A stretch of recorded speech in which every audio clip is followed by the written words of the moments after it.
uNkulunkulu anganyakaza ngendlela esiyilangazelelayo ngokwemizwa yethu.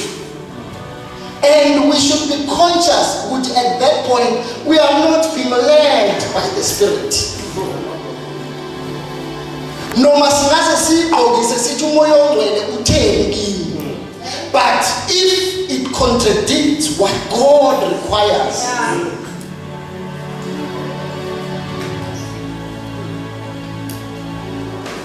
then we are in conflict.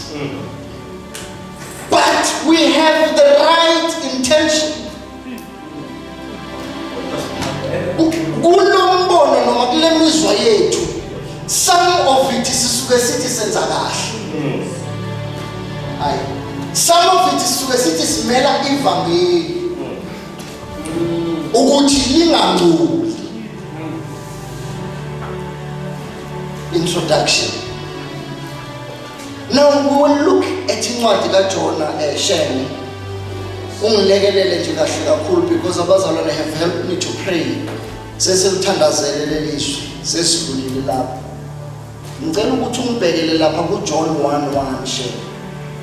Bese sihamba na uJona. Yes. John chapter number 1 verses number 1. iBhayibheli lesizulu lifundeka kanje. Yes. Isihloko sithi uJona ubalekela uNkulunkulu. Yes. Verses number 1. Izwi likaJehova lafika kuJona indodana kaAmithayi lathi, suka uye eNinive, umuzi omkhulu. Yes. Umemeze phezu kwalo ngokuba ububi balo benyukele ebusweni babo. Right. Now bazalwane, uma sibuka historically iNineveh iyavela leGenesis. The people who were involved with building in Nineveh, who Nimrod, who were involved in building in Nineveh, they built it. At the time, it was one of the biggest cities.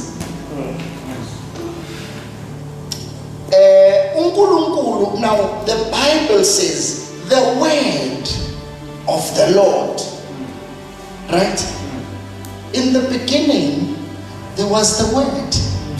So we need to reveal Christ. We always need to the word of the Lord came to Jonah with an instruction requiring Jonah to do as the instruction says. Yes. The word which was there in the beginning came to Jonah. Uthi hamba uye eNinive ngoba ububi babo ukhuphe. So ushuthi ububi bunama levels. Ulithizwe ububi babo sekufike kule level. That is why uma lithizwe ukukhala kwabo ngizwile ukukhala kwabo kufikile kimi. Kushuthi bekuno there are levels. Uthi ububi babo bunyukele kimi. So I am aware of what they are doing. God is aware. But in being aware, there is a human factor that God created systems that He can never bypass. Amen. Because God operates through the will of man. That is why Christ came into flesh and became man, so that God can operate within the system that is put. Now, uthi uNkulunkulu ububi babo unyukele ebusweni babo. 3. Verses number 3. Kepha uJona wasuka ebusweni bukaJehova ukuba abalekele eTharashishi. Wehlele eJopha wafumana umkhumbi obuya eTharashishi. Wakhokha imali yabo. Right. Can we hold it right there? I strongly believe ukuthi if we are to preach the word of God, we need to touch on theology as well as psychology, because yizo izinto ezenza ukuthi umuntu operate within the world we live in. Now, lithi iBhayibheli uJehova uJona wasuka ebusweni bukaNkulunkulu. So uJona left the presence of God. Yeah. So uJona himself waqala waphuma ebukhoneni. Lo muntu othunyiwe waqala waphuma presence. So he left God. Lo muntu othunyiwe, he left God. uJona was a prophet, but as much as he was a prophet, he left God.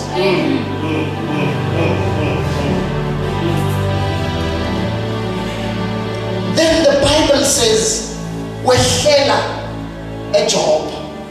Now we should be careful when we preach ukuthi singa spiritualize geography. Yeah. Because angifuni ukuze ngijuluke la ngikhuluma indaba yokuthi uJona wehla umuntu azasabe ngisho ukuphuma emotweni ukuthi engifuna iyehla kanti umphathi lokuthe singehla. So kusho ukuthi iJopa geographical yayisezanzanyana. There is no revelation there.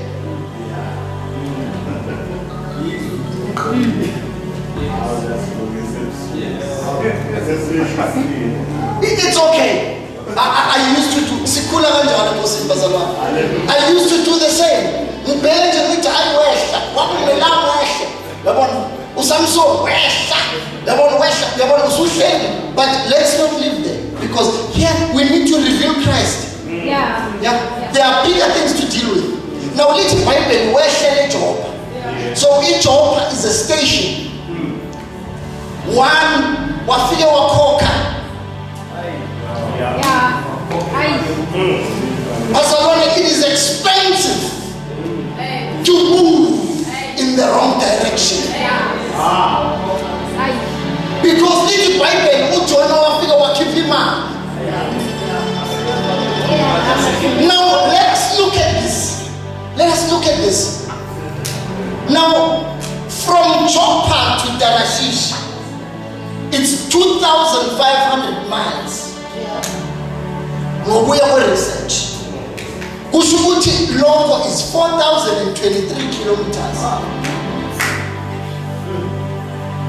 Then from Joppa to Nineveh, it's 550 miles, which is just 885. Kusho ukuthi imali eyakhokha uJona yathi ukuthi baba, because lutho hambo olelahlekile and it's costly. Bazalwane, it's never for free. Ngoba kunendodana eyayezweni elikude and in the far country kwafika kwaphela yonke into kusho kuya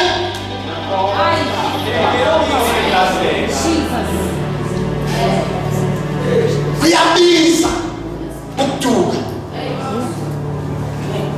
Now lithi iBhayibheli wafika wakhokha. Now mind you ukuthi kulomkhumbi kunomshayeli noma the captain.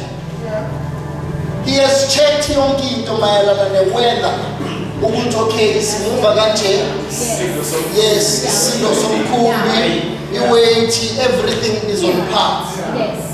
So everything is in order. They do not depart. So do not be hung up. Ukuthi mhlambe there's something that was supposed to be done by the captain. Now the captain has checked the weather. All systems go, because there is no ship that will depart. Because we are talking about people who are qualified here. We are not talking about chancers. Now let's Bible wakhokha. ukhokhela ukuya endaweni wrong. So kusho ukuthi as much as it's convenient, but it is not for free. Kukhona into elahlekelayo. Mawulahleka, there is something that you lose. So awulahleki nje uthi ngalahleka kodwa ngahlala kangcono. There are things that you lose because of being lost.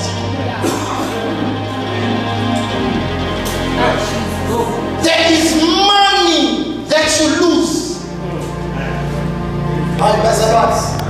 There is money that you lose when you move to the wrong direction. It is costly. We're living in times where finances are almost everything. So if une activity ebiza ithi xaxa, kushuthi economically you are maybe moving from the middle class to low class because there is something that has cost you more than what it should have costed you. Bazalwane, can I say this ngoba khona abashadile la? Bazalwane, umjolo uyadula.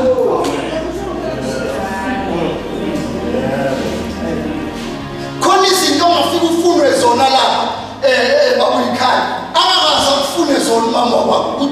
Lokhu kuya manje ngosikuba 5,000 rand. Unoya uthe 10,005.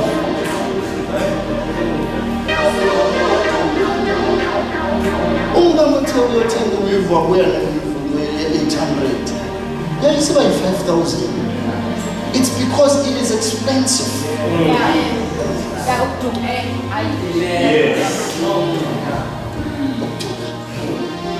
Now, asiqhubeke shame, asiqhubeke sikahlala. Wakhokha imali yawo wakhwela kuwo ukuba ahambe nawo aye eTharashishi asuke ebusweni kaJehova. Yes. Verses number 4. Kodwa uJehova waphonsa umoya omkhulu elwandle. Right, just hold it there. Now, before siya emoyeni omkhulu, there is a parallel between Mark 4, phuthuma kuyeshe umbambe nesithupha ungasuki John, ku Mark 4 verse 23. Because we need to identify the synergies that will reveal Christ. Because all of these synergies, njengoba ubesho umsimanga ukuthi uMkristu emilapha yana endaweni yekhanda wayechoboza.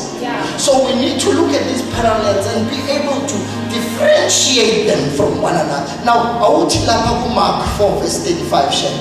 4:35.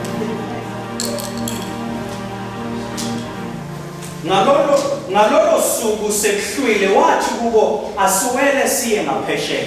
Yes. Base bemukisa izixuku bahamba naye njengalokho ebesemkhunjini. Right. So there's a parallel here. There is Jonah, who is moving to the wrong direction. He gets on a boat. There is Christ, who says, let us go onto the other side.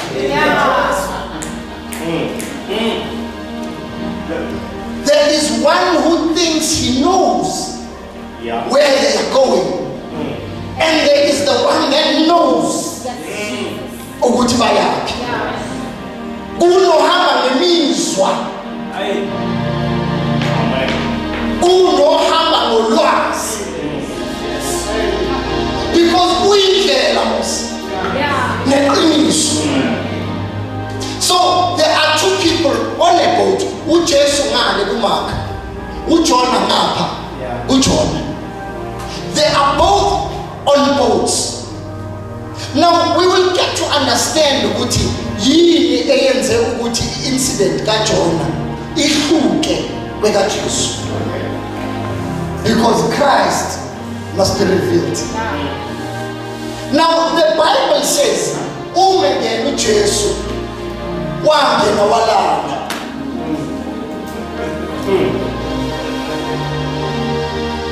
But ukulala komuntu onolwazi. Ungasuki kuMark share. Asixoxeni bazalwane, ungasuki kuMark, but go back to John.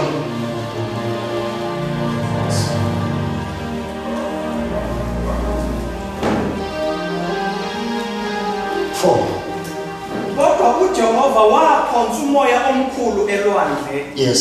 Kwaba yisiphepho esikhulu elwandle. Yes. Kwacatshangwa ukuthi umkhumbi uyakwaphulwa. Right. So uJehova sends umoya omkhulu olwandle. Wase kucatshangwa. So not only is it financially costly, but it is psychologically costly. Ngoba sekunabantu abacabanga, because depression, no anxiety come from thinking. When you go stress, when you go high blood, what are we doing? We are thinking. Kushuti la enkunjini nabantu abo high blood. Sekithi vele uphiguli manje la. Ebesiya endaweni right. Sekudingeka i-ambulance, kudingeka ukuthi kuphume imishini kumpontwe, because sekucatshangwa.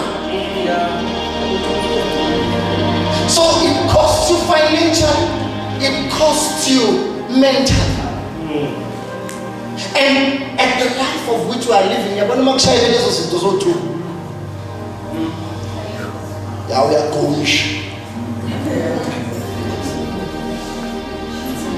Uyagoisha no, uyagoisha. Because nothing seems to make sense. I'm not okay, but I'm not in a good mental state. So ayikho into ehamba kahle in this day and age. Qhubeka futhi. Khona amatilosi esaba akhala. Kwaba yilelo nalelo kuNkulunkulu wabo. Aphonselwandle impahla elisemkhunjini ukuba ubelula kubo. Kepha uJona wayehlele ngaphakathi komkhumbi, wayeselele ubuthongo. So ushuthi lento yomkhumbi nayo ilalisana. Because we are finding Jesus kungena emkhunjini kusho yena. Kusho yena. What a square. But bayengena don't tell me just be worse. Like the soft. Now we find Jonah here. Now you're done. Now uma elala uJona. uNkulunkulu uthumela umoya omkhulu, a big storm against the boat. Now lapha yana kuMark uyena shenge futhi. Uye nje lapha yana ku36 and 37.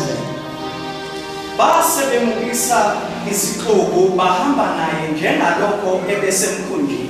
Yes. Kwakukhona neminye imkhumbi ihambisana naye. Yes. Kwase kuvuka isivunguvungu esikhulu somoya, amaza aphonseka phakathi emkhunjini, umkhumbi waze waqala ukugcwala.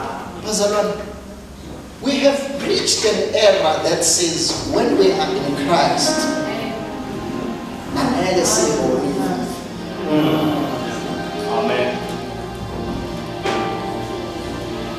We have preached indaba yokuthi uma usuku Kristu awusabona ama-challenges kuba lula konke, and leyo nto yenza ukuthi umuntu okholwe lokho angabazi uJesu mayesebona ivunguvungu ukuthi lo Jesu ebekukhulunywa ngaye kanti ithi into yakhe, because indaba ilahleke pulpit.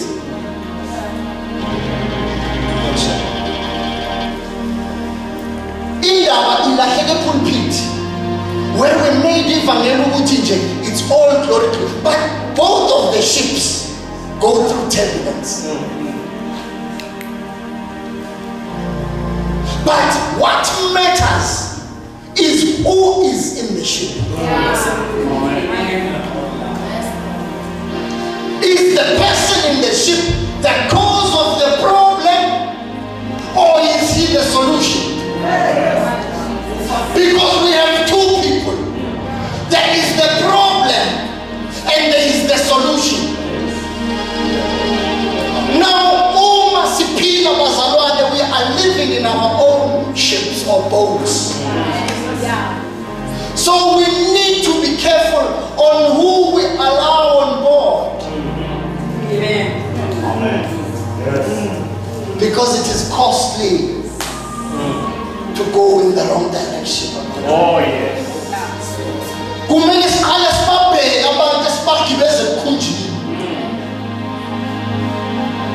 Because ezinye izinto we would never have gone through. Hayi man mzalwane, there is something you went through, but it had nothing to do with you. But because you had the wrong person in your boat. Yamkhumbula lowo muntu loyo. Sonke sinaye. Angiyabona umkhumbi wami owulight. Magibeza. Amen.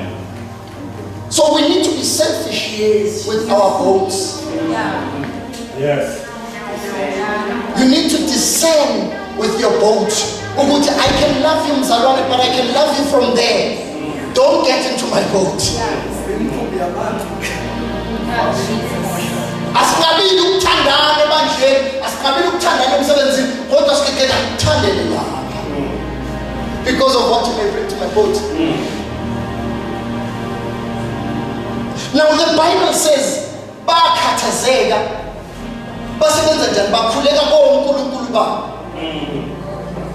Now we are learning ukuthi naseTarashish kushuthi khona inkinga yakho.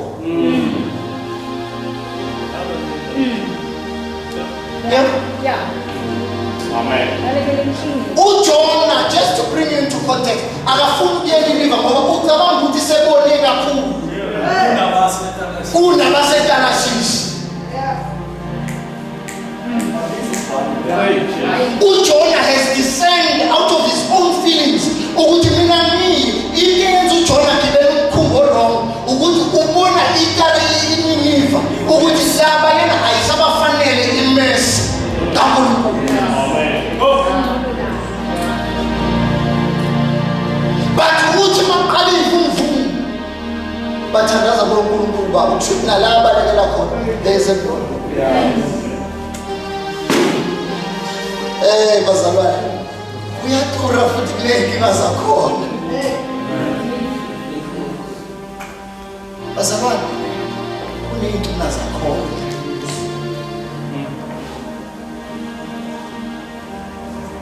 Hayi ukuthi kukubiza imali, kuney'nkinga nje ozofike nje uyithole zikhona. Usuyosolva, hayi le ngane eyaphi, hayi iyafaniswa, hayi akusiyela ekhaya, hayi bayasolo and you are moving to the wrong direction. Bayasolo and cha mina ngafuna ukuzolamula izinto zakulo muzi, hayi le ngane lena eyakhe kodwa kuyasolakala ukuthi because kuney'nkinga zakhona.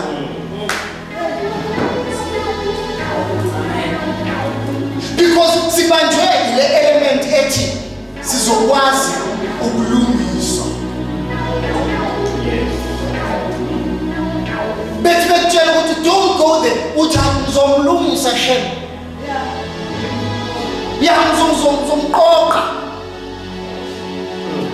Bomas, ngizomqoqa.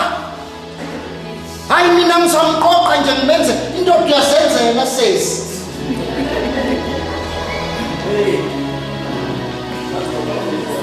Kuney'nkinga zakhona. And lezo nkinga lezo will also text you because you are there.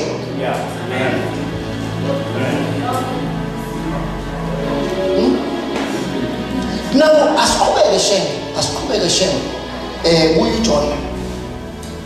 Wase kusondela kuye. Right, before we go, now lithi iBhayibheli laba babe Tarashish bazalwane baqala bathatha what belongs to them. Bakhipha impahla yabo. What into ayisebenzele kanzima.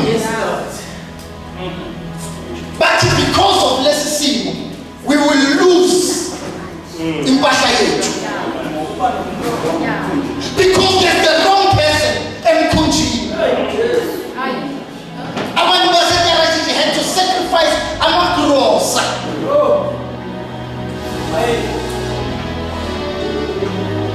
Had to sacrifice isinkwa seingane zabo.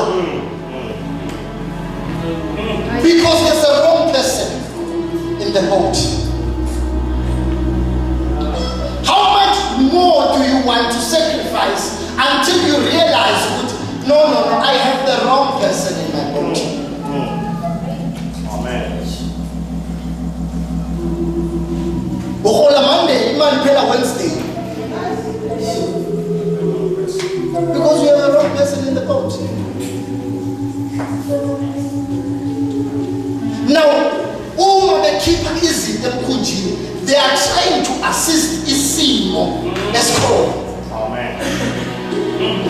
So, kusisa abantu abangenankulunkulu, abanabonkulunkulu. Esimeni esidalwa yindoda enonkulunkulu. Kodwa ebalekile from the presence. Amen. They begin to sacrifice on behalf of Jonah. Jonah ule, so he's feeling nothing. Ay bazabani. Yabona umntwana uyaphumula relax. Usohola ulali ebusuku umbheka ngabe uyalala ulele uyahona lo.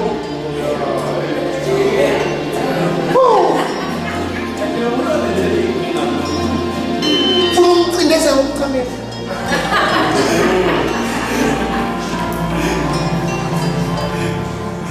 The time you are struggling, ulele.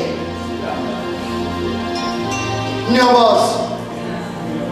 Ndo wrong lala mnanda ndo wrong. Yeah. Vous êtes des gars like ndo wrong. You know this, Papa. Ndo wrong, me wrong is a key. Or wrong, uyo lala mnanda. Ulele. Pialalele.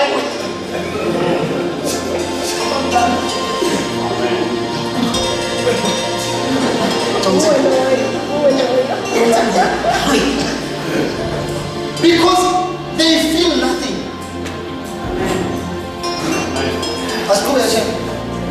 Wase kusondela uye induna yomkhumbi yathi unani wento lento uthoma. Yes. Vuka ubize uNkulunkulu wakho.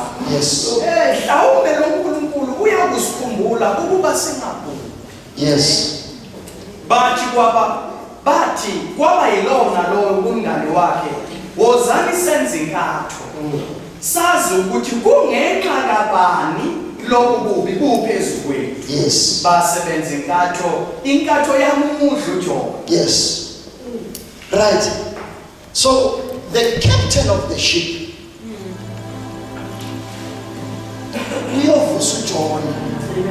because they have tried everything that science says.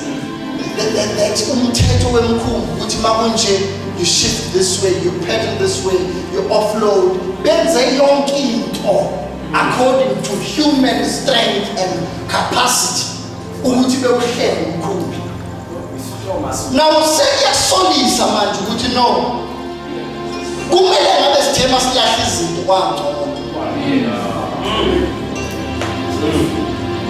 Kodwa kubukeka ngathi le nto iba worse. Kusho ukuthi inkinga yikho ngaphandle. But ingaphakathi. So ungazicingele ngaphandle.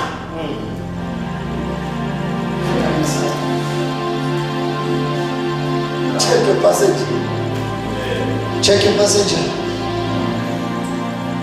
passengers. Because uzosola abanye abantu ukuthi abakusupport, they are not there for you, they are not being your keeper, they are not comforting you. But the problem is you have not checked ukuthi when I'm a passenger akho. You have not checked your passengers. Sekumele kusole thina manje singalali asifonela cela ni-intercede abasa-intercede abazalwa ngesimo sabo ebelubeka ipassenger.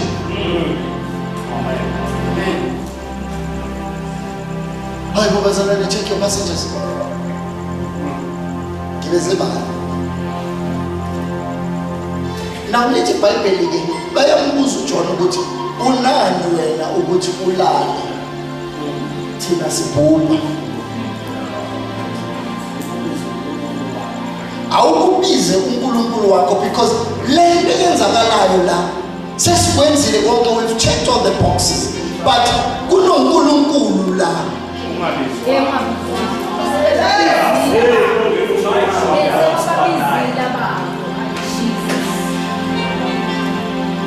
kunoNkulunkulu ongakabizwa. Sebebizwe bonke obhali, babizwa bonke oshembe, babizwa bonke abadala bakuthelele, but kunoNkulunkulu ongakabizwa. And akasebenze ngabizini. Jesus. Go to peace.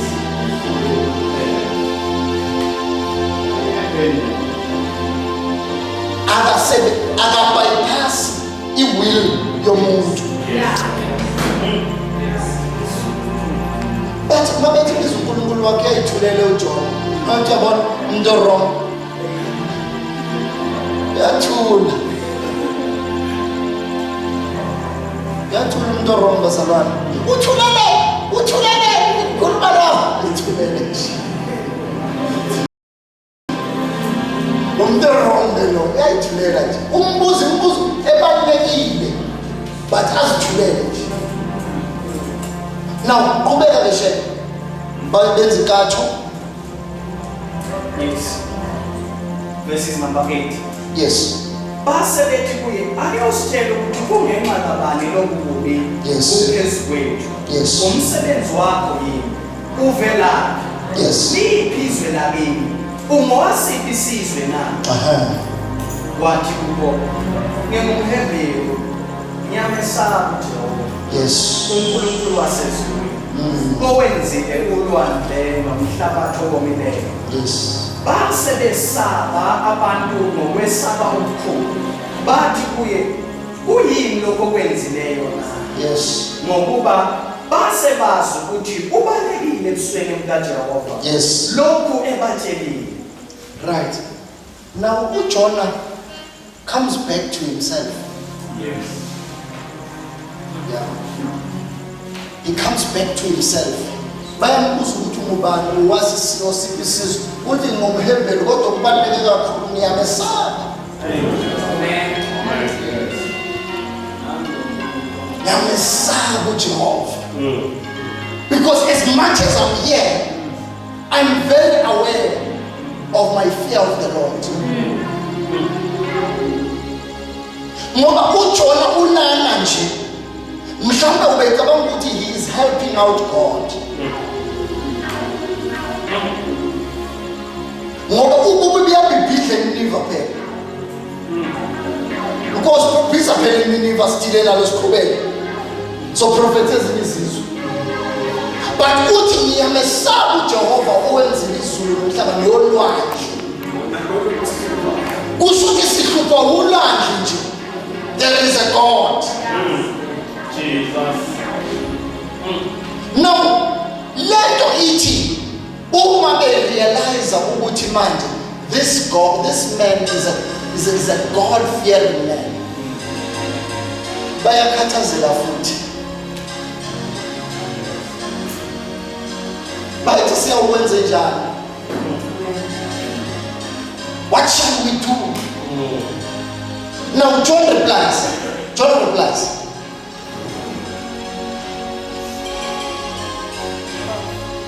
12. Verses number 12. Yes. Wathi kubo ngiphakamiseni ningikhonze lwandle. Yes. bese luthula kini ulwandle. Yes. Ngokuba niyazi ukuthi lesi siphepho esikhulu siphezu kwenu ngenxa yakho. Right. Uthi Jona, khiphani mina. Awukodwa Jona sesihambe ngaka Lord. Sesilahle into zethu kanti bekumele silahle wena. Jesus. Amen. Awujona. Sesilahle izinto ezingaka salahla ama-cross. Cishe makuDisemba bebeyohlukanisa le Joba. Mamkla bebehlukanisa bomama. Balahle bros amaflower mama. Awundoda. Basibulala. Uthi uJona phosani. Throw me out of the boat. Now u13 uthi Kepha amadoda agwedla ukuba abuyele emhlabathini, kepha ahluleka ngokuba ulwandle lwaqhubeka lwaba nesiphepho kuwo. Angithi yabona, you are trying to help a person that's not supposed to be in your boat. Amen. Ngoba lithi iBhayibheli uJona uthi esikhiphe ngikhiphani ayazama nizwe ukuthi at least simkhiphele ngasemhlabathini. Now mind you ukuthi a lost person uzogcina esizwe abantu ebengamelanga nokuthi bayamsiza. Amen. Because eTarashishi kune-crisis nakhona yonkulunkulu. But laba bantu bazithola bezamhlenga uJona kanye nomkhumbi wabo. So uzithola uncedwa nawe umuntu engamelanga ngalo ubemsize. Amen. Ungazithola useTarashishi ubonga uNkulunkulu bakhona because you were helped by people that were not supposed to help you. Kubiza kangangokuthi omunye ucabanga nokuthi asimhlanganisele amanzi novaseline simgcobe somgcoba vele ngokulahlekile. Omunye athi sibenzele intambo simfase ngazo simfasela abantu ukuthi before ufake impahla zakho sizomenzela because uzoyigqoka ngoba uxakekile ulahlekile. Bese bekubiza imali futhi. Uzokhokha. Now asiqhubeke ngebhuti siye ku 14. Ayesekhala kuJehova athi siyamncenga. Yes. Masingagubhi ngenxa yalo muntu. Yes. Ungabeki phezu kwethu igazi elingenacala. Yeah. Ngokuba wena Jehova wenzile njengokuhlosa kwakho. Yes. Amphakamisa uJona, Yes. amphose elwandle. Yes. Ulwandle lwase lupheza ukufutha. Right. Now, lamadoda have a change of heart. Kusho ukuthi njengoba uJona uqala ulwandle la kunentshumayelo esukayo la emkhunjini. Because lithi iBhayibheli lamadoda aqala khuleka kuJehova. Oh yeah. But that is an unintended consequence. Singaze sizinze ekutheni uJona wayeyoseva lamadoda ewabizela uNkulunkulu. I-disobedience emselapha. So lokho it's an unintended consequence yokuthi sekukhona uJona sekukhona lesi lamadoda asebona amandla kaNkulunkulu. Yeah. So asingaqelini ke lapho. It's good bambona uNkulunkulu ayiye. But we are dealing with disobedience kaJona. Now the Bible says amadoda emva kokuthi akhuleke amphonsela olwandle. Mayisephonsa olwandle lwathula lwathi thu olwandle. Because you only have to do one thing. Take them out. Bathande nje bele. Because the word permits us ukuthi uma umuntu ekukhuba qala ubiza omunye umkhuzi qala mawubeka umkhuza ubiza omunye babe ofakazi babeka bawufakazi ubiza ibani mawubeka ibani treat them like a foreigner. So ngizomthanda lapha, I will not hate you, but I can't have you in my boat because you are bringing distraction. Now the Bible says, Lothululwandle. Mathululwandle 17. uJehova wamisela inhlanzi enkulu ukuba imgwinye uJona. uJona wayesezivilini zenhlanzi izinsuku ezintathu nobusuku obuthathu. Msimama. Christ needs to be revealed. Now uJona ngesikhathi ethi ngingumHebheru wabaHebheru ngiyamesaba uJehova. uJehova eselungisa imesi. Because cross over, we learn to put grace is something that happens to you that you do not deserve. Yes. But mercy is something that was supposed to happen to you, but God takes it away. John Hebrew declare his identity. Ukuthi wesaba uJehova lomsimesi. Njengoba lamadoda ekhuleka uNkulunkulu ukuthi igazi lakhe lingabuzi, uNkulunkulu uqhubeka imesi. He did not deserve it. Ubenzile lutho uNkulunkulu ukuthi azathola ukuthi alandele inhlanzi izogwinyana noJona engabe igwinya abantu abahlafuna. But because God is merciful, uyasedlula thina bantu. Because it's not simfaka inhlanzi sibe simthethe ukuthi yabona manje Jona umanje uyamanje sibizima manje sikhashikhazi manje. But the mercy of God yamfaka eswini senhlanzi for 3 days and 3 nights. That's Christ. Because inhlanzi noma isisu senhlanzi also represents isolation from everything. Kushuthi wena you need to be with yourself.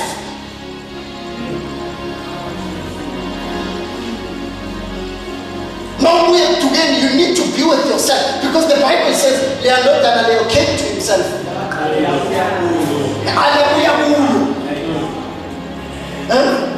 You need to come to yourself.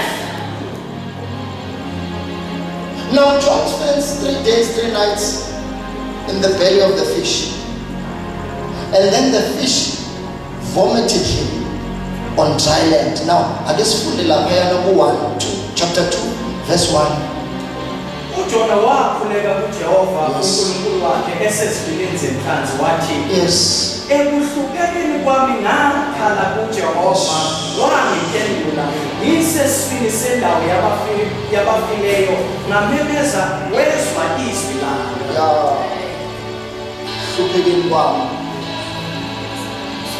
That means in that lost direction, you can still cry unto the Lord.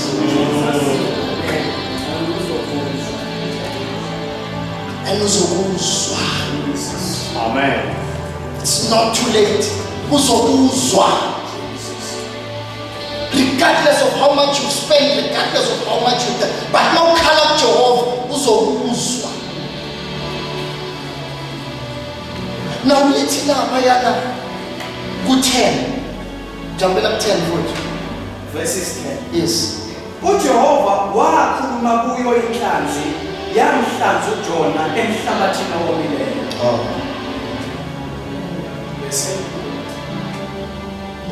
The same wrong man in the same wrong boat. God still speaks to the fish. Because I still have an assignment. I still have God still has an assignment for your life.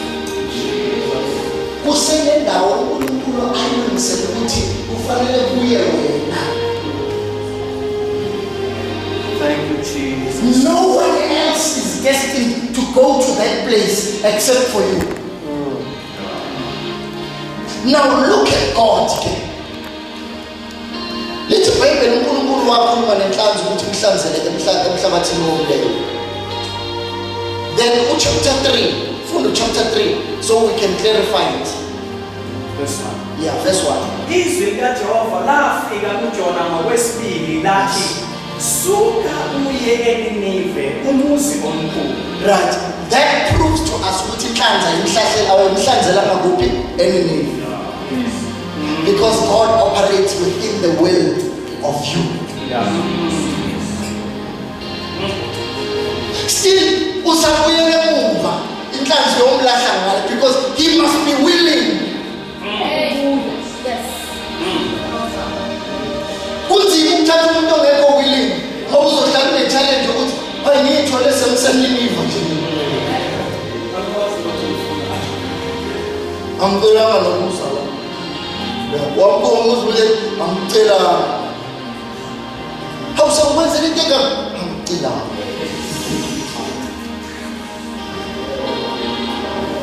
Because a person must be willing. Because as much as humans are not consistent, but the word of God is consistent. Because it does not go to now not to die and hey, come back to John. Or what John of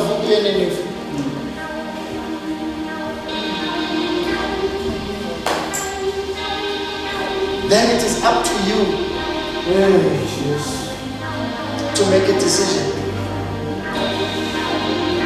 You either choose to go in the wrong direction, but trust me, it will cost you a lot.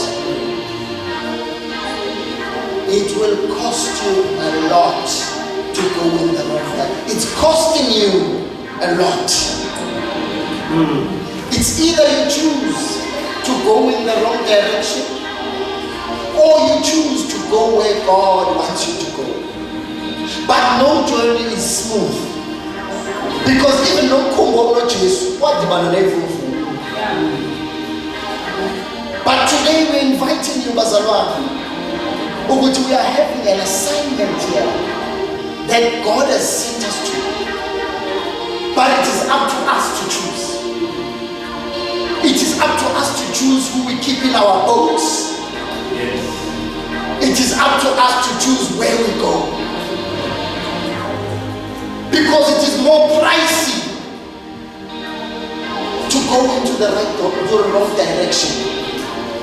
Even if it's with the right intention, even if when you tell you, yeah, we're right, but God has sent you. Yeah.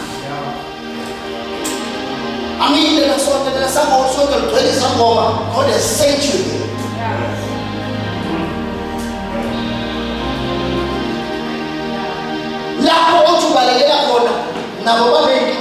But where you go, where God has sent you,